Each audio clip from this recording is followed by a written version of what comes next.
कहता नहीं कलयुग के मटिया मेट में मर कर के पिस जाएगा।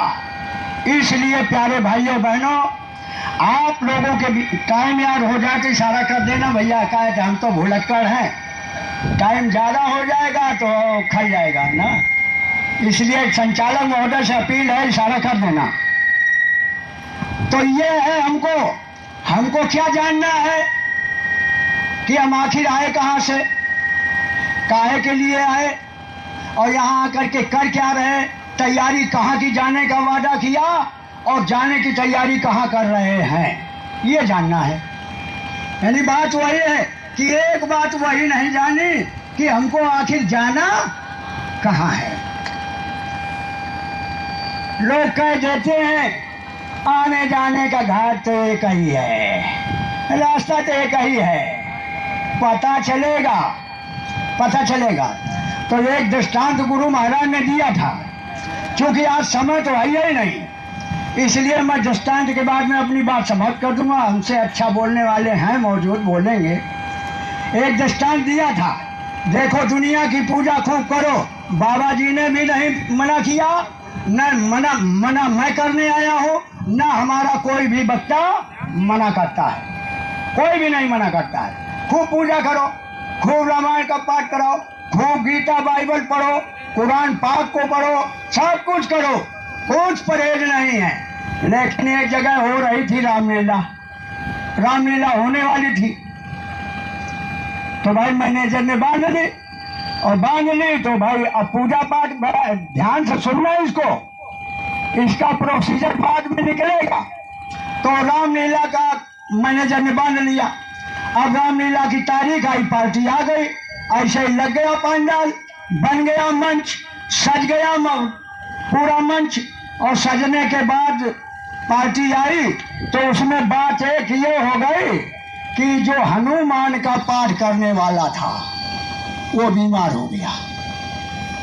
और हनुमान का जो पाठ करता वो कैसा दुबला पतला होता है, वो तो हट्टा ही कट्टा बनाया जाता है, क्योंकि राम को कंधे पे बिठा के ले जाना है, लक्ष्मण को भी बैठाना है।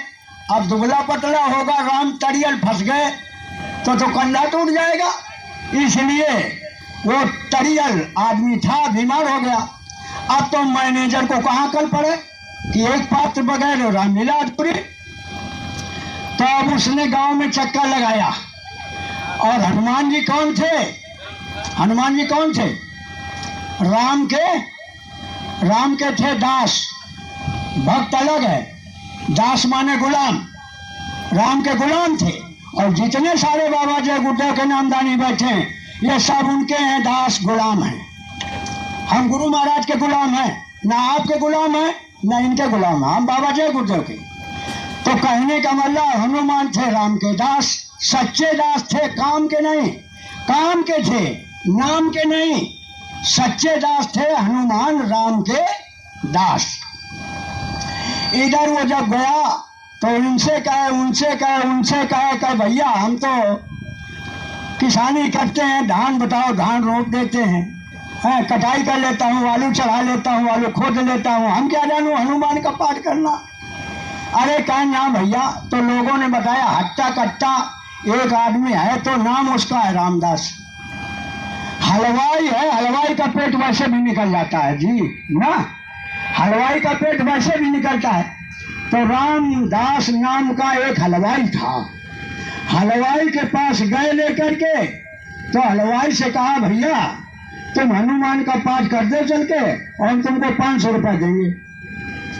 वो बोला भुजिया बना लेता हूँ, जलेबी बना लेता हूँ, भुजिया बर्फी पेड़ा बना लेता हूँ, मैं हनुमान नहीं जानता हूँ, मैं नहीं पाठ कर पाऊंगा। अरे कहा सुनो तो, अब दिया लोभ और लालच, जैसे हम आप फंस गए काल के चंगुल में, ऐसे उसने फंसाया उसको मैनेजर ने।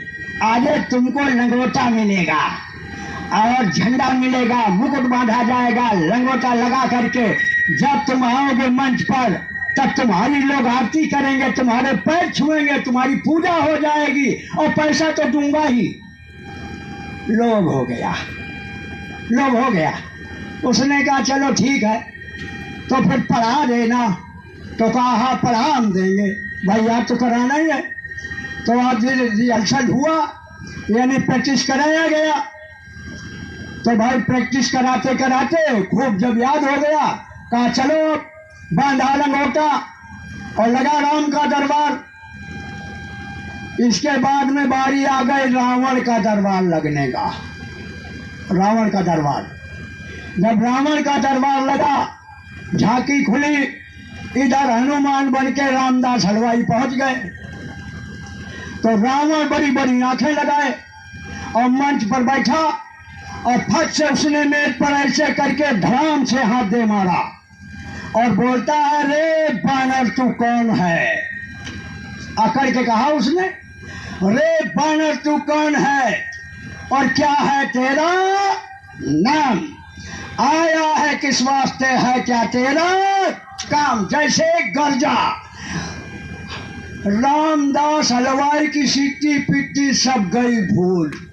अब वो बोले, सरकार की धुआई हम रामदास हलवाई। संसार की पूजा करने वाले भाइयों बहनों, आप जब सच्चे दरबार में जाएंगे तब कहेंगे तुमने कहा था मोह पर कृपा करो यही भांति, और सब तज भजन करब दिन राति। जब हाथ ऊपर को करोगे ये वादा किया था, तब वो पूछेंगे कितना भजन किया। तो ये सारी पूजा पाठ जिनकी पूजा करते हो, इनका वहां नामो निशान ही नहीं है। जहां तुम्हें जाना है, तुम्हारा तो घर यहाँ है ही नहीं है, और न ब्रह्मा के लोक में आपका घर है, और न विष्णु के मुकाम पर आपका घर है, न इनके पिताजी का जो मुकाम है वहां में आपका घर नहीं है। ब्रह्मा विष्णु महादेव के जो पिता है, वहां अगर चाहो कि वहां मैं रह जाऊं तो वहां भी नहीं रुक पाओगे, वहां से भी आवागमन जारी रहेगा। इसके परे जो इन सबके पिता हैं, जिनको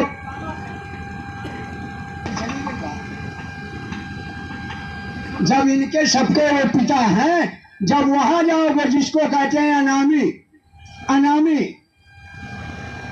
और अनामी अलग और सतलोक में कोई अंतर नहीं। सीधा साधा गुरु माता ने बताया, इन तीनों में वो कहते हैं, इन तीनों में मेरा रूप, इन तीनों में मेरा रूप, और यहाँ से उतरी कला अनूप, यहाँ से अनूप कला उतरी है। और इनके परे जब पहुंच जाओगे, इन कलाओं के परे जब हो जाओगे, तब मेरे रूप में आ जाओगे। तब कहा गया ईश्वर जीवन नहीं कछु भेदा, ईश्वर और जीव के बीच में कोई भेद नहीं है। वही बात है, सोहम अश्विन प्रति अखंडा और दीप शिखा जिमें अनल प्रचंडा। ऐसे वो महापुरुष वक्त के मसीहा बाबा जय गुरुदेव जी महाराज ने अपने मुखार बिंद से आम जनता जमहूरियत को ये पैगाम दिया 10 जुलाई सन 1952 से, और 18 मई 2012 की आखिरी दिन तक यही संदेश दिया। आखिर वक्त की वो 2012 की जो होली थी, बाबा जी ने एक आशीर्वाद और आप लोगों को दिया, शायद आपके दिमाग में न टच हुआ हो, याद दिला रहा हूं। मैं भी वही था। गुरु महाराज ने कहा था, बच्चा जब तुम भजन पर बैठते हो ध्यान पर, तो मन भागता है, मन भगेगा। कहा था थे मौके पर, कितने लोग थे? कम ही लोग थे।